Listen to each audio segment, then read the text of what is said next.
Hello friends, कैसे हैं आप। मैं हूं सुमित कुमार और आप देख रहे हैं मेरे यूट्यूब चैनल एसपी मार्गदर्शन। फ्रेंड्स, 12th एनसीईआरटी सॉल्यूशन का जो सीरीज चल रहा है उसमें मैट्रिक्स चैप्टर में हम 3.1 का इंट्रोडक्शन और उसका सॉल्यूशन भी कर चुके हैं। तो आज 3.2 का इंट्रोडक्शन होगा। 3.1 में क्या था? 3.1 में उसका रो कॉलम एलिमेंट इसके बारे में पढ़ना था, बेसिक चीज़। 3.2 में उसके ऑपरेशन के बारे में पढ़ना है। मैट्रिक्स का ऑपरेशन जैसे एडिशन है, सब्ट्रैक्शन है, उसका मल्टीप्लिकेशन है, स्केलर मल्टीप्लिकेशन है। तो यहाँ पर हम देखेंगे कि दो मैट्रिक्स को कैसे जोड़ा जाएगा या घटाया जाएगा, या दो मैट्रिक्स को अगर हमको मल्टीप्लाई करना होगा, गुना करना होगा तो कैसे होगा। तो चलिए स्टार्ट करते हैं आज की क्लास को।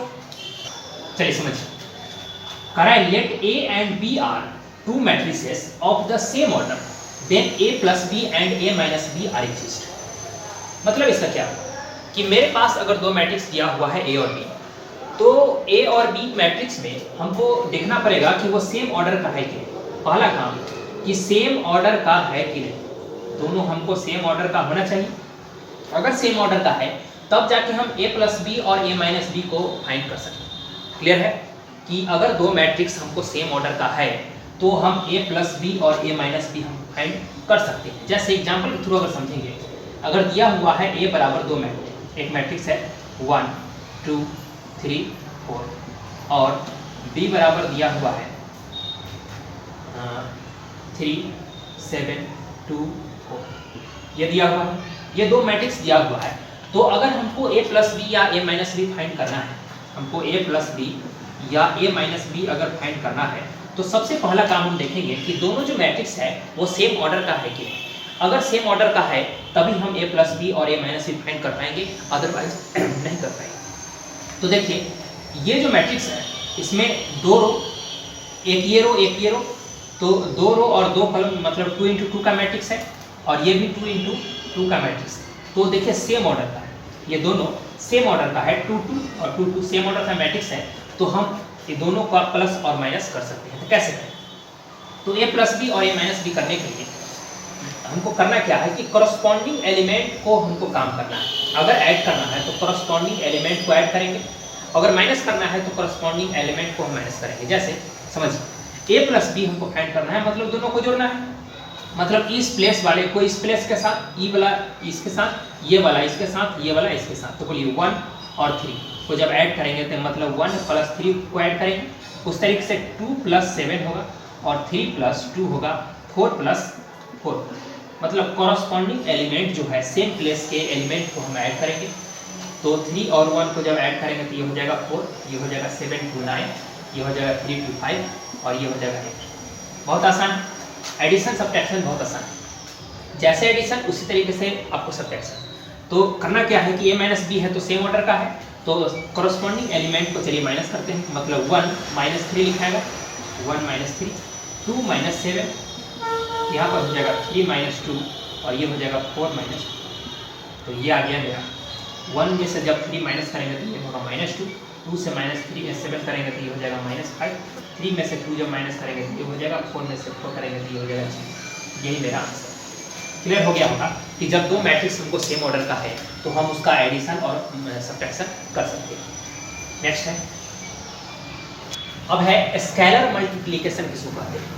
तो स्केलर मल्टीप्लिकेशन है कि let A be a given matrix, मतलब मेरे पास एक मैट्रिक्स है a and k be a number, और k एक क्या है, नंबर है। Then multiplying each element of a by k, मतलब हमको उस मैट्रिक्स के a जो मैट्रिक्स है उसके ईच एलिमेंट, मतलब प्रत्येक एलिमेंट को गुना करना है बाय k, मतलब k से गुना करना है। Each called scalar multiplication.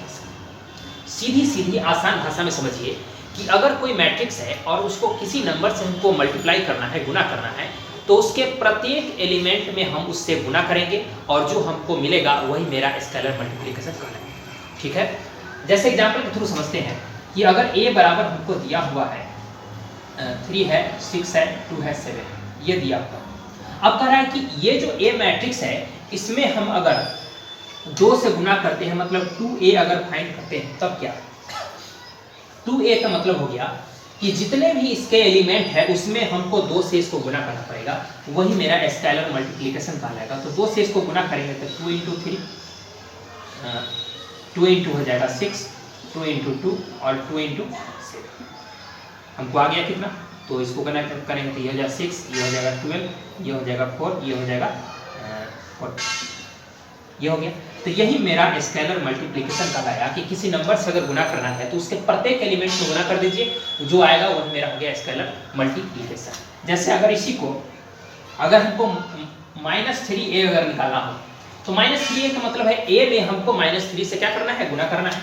तो प्रत्येक एलिमेंट में -3 से चलिए गुना करते हैं, तब 3 को हम -3 से मल्टीप्लाई करेंगे, 6 को -3 से मल्टीप्लाई करेंगे, 2 को -3 से करेंगे, उसी तरीके से 7 को -3 से मल्टीप्लाई करेंगे तो हमको मिलेगा, 3 को 3 से करेंगे तो -9, 6 को करेंगे तो -18, यहाँ हो जाएगा -6 और ये हो जाएगा -21।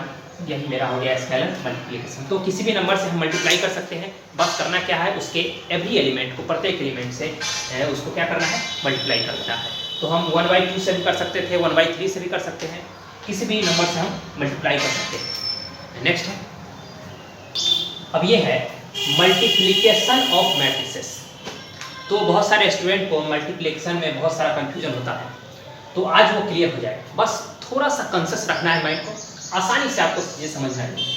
कह रहा है कि 2 मैट्रिक्स है, if A and B are 2 matrices, मतलब ए और बी 2 मैट्रिक्स है, then A B exist only when the number of column in A equal to the number of row in B। मतलब ये हुआ कि हमको ए बी एग्जिस्ट करेगा, 2 matrix है ए और बी, तो ए बी एग्जिस्ट करेगा कब, जब number of column in A, मतलब ए के कॉलम की संख्या number of row in B, B के रो के संख्या के बराबर हो। समझ में आ गया होगा कि ए और बी 2 मैट्रिक्स है और ए और बी को मल्टीप्लाई करने के लिए, ए बी को एग्जिस्ट करने के लिए ए के नंबर ऑफ कॉलम बी के नंबर ऑफ रो के बराबर होना चाहिए। मतलब ए के कॉलम की संख्या बी के रो के संख्या के बराबर होना चाहिए। अगर दोनों बराबर है तब हम ए बी फाइंड करेंगे, ए बी मेरा एग्जिस्ट करेगा। जैसे यहाँ पर दिया हुआ है कि if A is an m into n matrix, ये ऑर्डर है ए का, ए कोई मैट्रिक्स है जिसका ऑर्डर है m गुने n, मतलब m उसका रो है और n उसका क्या है, कॉलम। और b कोई मैट्रिक्स है जिसका आपको ऑर्डर दिया गया है n गुने p, तो n गुने p है और यहाँ पर m गुने n है। अब कह रहा है कि A B exist, A B क्या करेगा, एग्जिस्ट करेगा, and A B is m गुने p मैट्रिक्स, ए बी जो होगा m गुने p का मैट्रिक्स होगा। अब इसको जरा आसानी से समझेंगे। कह रहा है कि a जो है m गुने n का मैट्रिक्स है और b जो है n गुने p का मैट्रिक्स है। अगर इसको मल्टीप्लाई करेंगे तो हम इसके थ्रू चलते हैं, तो हमको a का जो कॉलम का संख्या है वो b के रो के संख्या के बराबर होना चाहिए। तो देखिए, तो इसका कॉलम कितना है n, इसका रो कितना है m, मतलब ये दोनों हमको मैच कर रहा है, तब जाके हम मैट्रिक्स हमको मिलेगा। मतलब m गुने n का मैट्रिक्स और n गुने p के मैट्रिक्स को जब हम मल्टीप्लाई करेंगे तो हमको देखना क्या है कि पहला का कॉलम दूसरा के रो के इक्वल है कि नहीं, पहला का कॉलम दूसरा के रो के इक्वल है कि नहीं। अगर दोनों ये इक्वल है तो हम इसका जो मैट्रिक्स हमको मल्टीप्लाई करने के बाद मिलेगा, इसमें जो बच गया उसको लिख दीजिए। मतलब इसमें बचा कौन, m, और इसमें कौन बचेगा, p, मतलब हमको जो मैट्रिक्स प्राप्त होगा वो m गुने p का होगा। आसानी समझ में आ गया होगा कि इसका कॉलम इसका रो पहले इक्वल होना चाहिए, अगर इक्वल है तो दोनों मल्टीप्लाई कर सकते हैं, एग्जिस्ट करेगा, और एग्जिस्ट करने के बाद जो हमको मिलेगा वो मैट्रिक्स मेरा, इसका जो पहला वाला रो है और इसका जो कॉलम है, ये दोनों के मल्टीप्लाई का जो ऑर्डर प्राप्त होगा वही मेरा ये दोनों का मैट्रिक्स मल्टीप्लिकेशन में प्राप्त होगा। जैसे एग्जाम्पल के थ्रू समझते हैं, अगर 2 गुना 3 का मैट्रिक्स है कोई और 3 गुना 2 का कोई मैट्रिक्स है, तो यहाँ पर देखना है कि इन दोनों का जो है, इसका कॉलम का संख्या इसका रो का संख्या इक्वल, कॉलम का संख्या रो की संख्या की इक्वल है, और जो बच गया 2 × 2, यहाँ पर जो 2 बचा यही मेरा 2 × 2 का मैट्रिक्स हमको मिलेगा। मतलब ये एग्जिस्ट करेगा, क्यों एग्जिस्ट करेगा, क्योंकि कॉलम का संख्या रो की संख्या के बराबर है, और हमको जो बच गया उसको हमको लिख देना। जैसे अगर हमको 1 इंटू 2 का कोई मैट्रिक्स है, एक रो दो कॉलम, एक रो दो कॉलम, और दूसरा कोई मैट्रिक्स है 2 इंटू 3 का, मतलब 2 रो और 3 कॉलम, तो हमको जो मिलेगा, अब यहाँ पर चेक करना है कि इसका कॉलम इसके रो के बराबर है, पहला का कॉलम दूसरे के रो के बराबर है, और जो बच गया वही मेरा मैट्रिक्स का ऑर्डर मिलेगा, मतलब 1 इंटू 3, 1 इंटू 3, मतलब पहला वाला का रो और दूसरा वाला का कॉलम से जो मैट्रिक्स मिलेगा वही मेरा मल्टीप्लिकेशन का जो ऑर्डर है वो मिलेगा। तो आसानी से समझ में आ गया। ये तो हो गया कि एग्जिस्ट करेगा तो कैसे करेगा, मतलब ए और बी दो मैट्रिक्स है, तो पहला का कॉलम दूसरा का रो के बराबर होगा, तो मेरा ए बी एग्जिस्ट करेगा। अब बात आती है कि मल्टीप्लिकेशन कैसे करें, तो सिंपल फंडा उसको याद रखने का है कि पहले मैट्रिक्स के रो के प्रत्येक रो को दूसरे मैट्रिक्स के प्रत्येक कॉलम से गुना करना है। समझ में आ गया होगा। पहला मैट्रिक्स का प्रत्येक रो और दूसरे मैट्रिक्स का प्रत्येक कॉलम को गुना कर देना है, और जो मिलेगा वही मेरा मल्टीप्लिकेशन होगा। एग्जाम्पल के थ्रू समझते हैं उसको। इस एग्जाम्पल को समझेंगे। दो मैट्रिक्स है ए और बी हमको दिया, और इसको हमको ए बी फाइंड करना है, ए बी हमको निकालना है। तो कैसे करेंगे? तो सबसे पहला काम कि देखेंगे कि ए बी एग्जिस्ट करेगा कि नहीं करेगा। तो ए बी को एग्जिस्ट करने के लिए सबसे पहले इसका ऑर्डर लिखिए। इसमें 2 रो है और कॉलम कितना है 3, ये 2 रो और 3 कॉलम। यहाँ पर हमको 3 रो है और कॉलम कितना है 2। तो देखिए कि ये इसमें कॉलम 3 और इसमें रो 3, मतलब इस पहले वाले का कॉलम दूसरे वाले के रो के बराबर है, मतलब एग्जिस्ट करेगा। मतलब हमको इसका कॉलम इसका रो दोनों इक्वल है तो एग्जिस्ट करेगा, और ए बी जो मिलेगा हमको 2 इंटू 2 का मिलेगा। अभी जस्ट बताए थे कि जो बच जाएगा उसको लिख देना है, तो यहाँ 2 बचा, यहाँ पर भी 2 बचा, तो 2 इंटू 2 का मैट्रिक्स हमको मिलेगा। ठीक है। अब देखिए कि ए बी हमको मिलेगा, तो ए बी बराबर कैसे फाइंड करेंगे? ए बी बराबर कैसे फाइंड करेंगे? तो बहुत आसान है कि हमको पहला वाला का ये रो है सेकेंड वाले के कॉलम से मल्टीप्लाई करना है और ऐड करना है, मतलब जोड़ना है।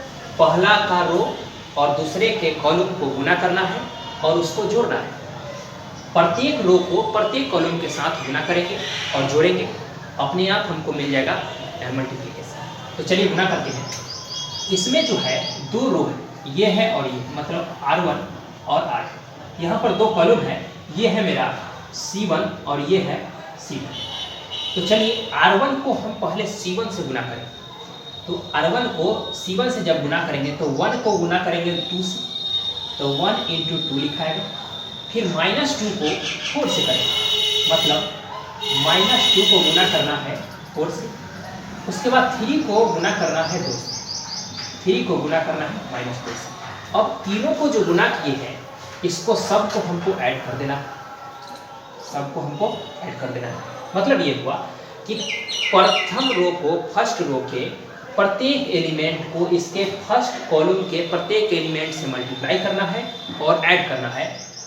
तो मतलब ये हुआ कि इसको ऐसे चलना है और इधर से ऐसे इंटर करना है, ऐसे इंटर करना है, मतलब ऐसे चलना है और ऐसे इंटर करना है। रो से चलना है, कॉलम में इंटर करना है। चलिए अब फर्स्ट रो को सेकेंड कॉलम से करते हैं। तो 1 को 3 से गुना करेंगे, मतलब 1 इंटू 3। -2 को गुना करेंगे हम 5 से, और 3 को गुना करेंगे हम 1 से, मतलब 1 को 3 से, -2 को 5 से और 3 को 1 से, और सबको हम ऐड कर देंगे। उस तरीके से सेकेंड रो, अब चलिए फर्स्ट रो को हो गया कि फर्स्ट रो को दोनों कॉलम से कर दिए। अब सेकेंड रो को दोनों कॉलम से करेंगे तो -4 का गुना होगा मेरा 2 के साथ, 2 का गुना होगा 4 के साथ, और 5 का गुना होगा -2 के साथ। अब इसका फर्स्ट कॉलम में हो गया, सेकेंड कॉलम में चलेंगे तो -4 का गुना होगा हमको 3 के साथ, 2 का गुना होगा 5 के साथ, और 5 का गुना होगा 1 के साथ, और सबको ऐड कर दिए। अब 1 को 2 से गुना करेंगे तो ये हो जाएगा मेरा 2। -2 को जब 4 से गुना करेंगे तो ये 4 दूना 8, -8 हो जाएगा, और 3 से करेंगे तो -6, और ये हो जाएगा -8 वाला 4 दूना 8, और ये 5 दूना 10, -10 हो जाएगा। यहाँ पर हो जाएगा 3, ये हो जाएगा, इसको गुना करेंगे तो ये हो जाएगा -10, और ये हो जाएगा 3, यहाँ पर हो जाएगा 4 -12, और ये हो जाएगा 10, और ये हो जाएगा 5। तो यहाँ पर देखिए पहले माइनस वाला, तो 8 6 14, 14 में से 2 जाएगा तो -12। इसको करेंगे तो ये 3 3 6, 6 को 10 से माइनस करेंगे तो ये हो जाएगा -4, और 8 8 ये तो कैंसिल हो जाएगा, प्लस माइनस है तो -10 हो गया, और यहाँ पर 10 5 15 में से 12 गया तो ये हो जाएगा 3। यही मेरा ए बी आ गया। तो बहुत आसान है कि फर्स्ट मैट्रिक्स के रो को सेकेंड मैट्रिक्स के कॉलम के प्रत्येक एलिमेंट से गुना करना है और उसको जोड़ना है, और उसी तरीके से करते जाएंगे तो हमको मैट्रिक्स एग्जिस्ट कर जाएगा, मल्टीप्लिकेशन मेरा मिल जाएगा। एक और एग्जाम्पल देखते हैं। इस एग्जाम्पल को समझेंगे, ए और बी दिया हुआ, तो इसमें भी उस तरीके से ए बी हमको फाइंड करना है। तो ए बी फाइंड करने के लिए इसका पहले ऑर्डर हम लिखते हैं। तो इसमें 2 रो, ये R1 ये R1 R, तो 2 रो और 2 कॉलम का ये मैट्रिक्स। इसमें देखिए इसमें रो कितना है, तो इसमें रो जो है 2 है, और कॉलम कितना है, तो ये 3। कॉलम कितना है 3, मतलब 1 रो 2 रो और कॉलम 1 2 3। तो ए बी को हम ध्यान से देखेंगे तो इसमें 2 × 2 का है, ये 2 × 3 का है। तो पहला वाला का कॉलम दूसरा वाला रो के इक्वल है कि नहीं? पहला वाला कॉलम दूसरा वाला रो के इक्वल है। देखिए 2 2 मिल रहा है, तो जो बच गया हमको 2 और 3, मतलब 2 × 3 2 × 3 का हमको मैट्रिक्स मिलेगा। ये भी जो मिलेगा मेरा कैसा मिलेगा, 2 × 3 का है, 2 2 मिला है तो एग्जिस्ट करेगा। तो कैसे गुना करना है, तो कैसे बताएं कि ऐसे चलना है और ऐसे एंटर करना है, ऐसे चलना है और एक एक में एंटर करते चलना है। पहला वाला पहले तीनों में एंटर करेगा, फिर दूसरा वाला तीनों में एंटर करेगा। तो चलिए पहला वाला को पहला वाला में एंटर कराते हैं, मतलब ऐसे चलना है और ऐसे हमको इंटर सब में करना है। तो ऐसे जब चलेंगे तो पहला वाला 3 से गुना होगा 1 में, तो 3 × 1, और 2 को गुना होगा 0 से, 2 को गुना होगा 0 से, और दोनों को क्या करना है, जोड़ देना है। मतलब पहला रो को पहला कॉलम से, पहला रो को पहला कॉलम से, और फिर पहला रो को दूसरा कॉलम से। तो पहला रो को चलिए दूसरा कॉलम में घुसते हैं, तो 3 का गुना होगा हमको, 3 का गुना होगा -2 से, और 2 का गुना होगा 7 से, 2 का गुना होगा 7 से, दोनों को जोड़ दिए। उस तरीके से अब पहला रो को तीसरा कॉलम में चलते हैं, तो पहला रो को 3 गुना हो जाएगा 5, और प्लस 2 गुना हो जाएगा 3। अब दूसरा रो को, तो दूसरा रो को हमको पहला कॉलम से करना है, तो 1 × 1 और प्लस 0 × 0। उस तरीके से सेकेंड में चलिए, तो 1 × -2 और प्लस 0 × 7, फिर उसके बाद 1 × 5 प्लस 0 × 3, ये हो गया। मतलब पहला रो को पहला कॉलम से, फिर पहला रो को दूसरा कॉलम से, फिर पहला रो को तीसरा कॉलम से, फिर पहला रो का काम खत्म। अब दूसरे रो में चलेंगे तो दूसरा रो का पहला कॉलम, दूसरा रो से दूसरा कॉलम, फिर दूसरा रो से तीसरा कॉलम, दूसरा रो का भी काम खत्म। और सबको गुना करने के बाद, प्रत्येक एलिमेंट का प्रत्येक एलिमेंट से गुना करने के बाद सबको जोड़ना है, लिख देना है, बहुत आसान है। अब चलिए इसको करते हैं। तो ये 3 को 1 से गुना करेंगे तो 3, प्लस 2 को 0 से करेंगे तो 0, ये हो जाएगा 1 प्लस 0, यहाँ पर हो जाएगा -6, और 7 गुना हो जाएगा 14, ये हो जाएगा -2, और ये हो जाएगा 0, यहाँ हो जाएगा 5 3 15, और प्लस 3 × 6, ये हो जाएगा 5 प्लस 0 को 3 से गुना करना था, यहाँ पर 0 को 3 से गुना करना था, तो ये हो जाएगा 0। तो मेरा मैट्रिक्स जो आ गया, 3 को 0 से करेंगे ऐड तो ये हो जाएगा 3, 1 को 0 से करेंगे तो ये हो जाएगा 1, -6 को जब माइनस करेंगे तो ये हो जाएगा 14 से 6 जब हो जाएगा तो 8, और ये हो जाएगा -2, ये हो जाएगा 21, और ये हो जाएगा मेरा 5 और 0 मतलब 5। मतलब हम 2 × 2 और 2 × 3 का जब किए तो हमको जो मैट्रिक्स मिला 2 रो और 3 कॉलम, मतलब 2 × 3 का हमको मैट्रिक्स मिला। तो ये आसान है, 2-4 बार करेंगे तो क्लियर हो जाएगा। आप 2-4 बार करिए, क्लियर हो जाएगा। बहुत आसान है कि पहला रो का जितने भी कॉलम है सबसे, फिर दूसरा रो का जितने भी कॉलम है सबसे, फिर अगर मान लीजिए चलिए कि इस अगर 2 से ज़्यादा रो है तो अगर थर्ड रो है तो थर्ड रो का, उस तरीके से सारे कॉलम से, मतलब रो को हमको कॉलम से गुना करते चलना है। पहला रो का सभी कॉलम से, फिर दूसरा रो का सभी कॉलम से, फिर तीसरा रो का सभी कॉलम के सभी एलिमेंट से गुना करना है, और बीच में जोड़ करते चलना है, प्लस करते चलना है, ऑटोमेटिक हमको मिल जाएगा। बहुत आसान है, 2-4 बार करेंगे तो बहुत आसानी से क्लियर हो जाएगा। तो ये है 3.2 मैट्रिक्स का 12th NCERT का 3.2 का इंट्रोडक्शन। ये था जिसमें एडिशन के बारे में समझना है। सब्ट्रैक्शन के बारे में समझना है, स्केलर मल्टीप्लिकेशन के बारे में समझना था और मल्टीप्लिकेशन के बारे में समझना था। अब 3.2 का सॉल्यूशन इसके बाद आएगा, उसका वीडियो हम बनाएंगे, एक एक क्वेश्चन आपके सामने लेके आएंगे। यही सब सारे चीज़ उसमें है, multiplication, addition, subtraction, scalar multiplication, यही सब चीज़ उसमें है। तो उसको लेके आएंगे और उसके प्रत्येक क्वेश्चन को हम सॉल्व करेंगे। तो चलिए मिलते हैं नेक्स्ट वीडियो में, तब तक के लिए जय हिंद।